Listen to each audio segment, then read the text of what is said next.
Party which too often morally equivocates, which too often, while it always seeks to address the pain that is produced by the system, will not, in too many cases, really challenge the underlying forces that make all that pain inevitable. And that is because of the donations that are being taken there too. The Democratic Party must reclaim its soul.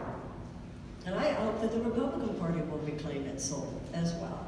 So right now, so there's only one way to override it fundamentally, and that's us. And that's what I meant today when I said the American people must step in. The American people must take it here. This is like, most of us have had the experience I have.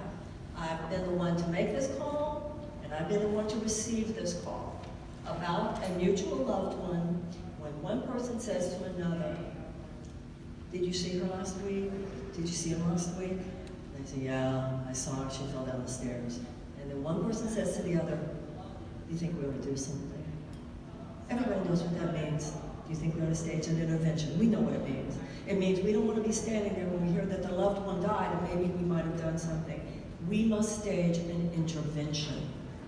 Democracy does not just give us rights. Democracy also gives us responsibilities. It is our responsibility at this point to recognize what this gentleman said and to know that the only way to fundamentally transform this is for us to get active in a whole new way. During World War II, you know, when they came home from World War II, they didn't discuss it much, but their wives did. So my father, who fought in World War II, I heard very little about that period of time from him, but I heard a lot about it from my mother. And one thing that's very clear when you read about times like that, there was no one who got to say, well, I'm just not into World War II. And I'm just not into politics. And we've got to stop coddling the part in ourselves. We need to realize this, I believe, as a national crisis.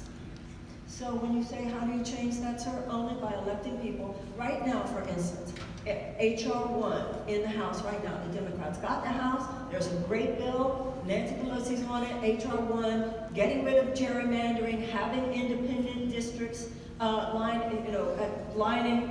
these districts, creating the district lines, making voting easier, making voting a national holiday, making registration automatic on somebody's 18th birthday. There's even a conversation I think it's worth having about putting the voting age at 16. There are so many things we can do, but right there is an example. You have the Democrats in charge of the House, but you don't have them in charge of the Senate.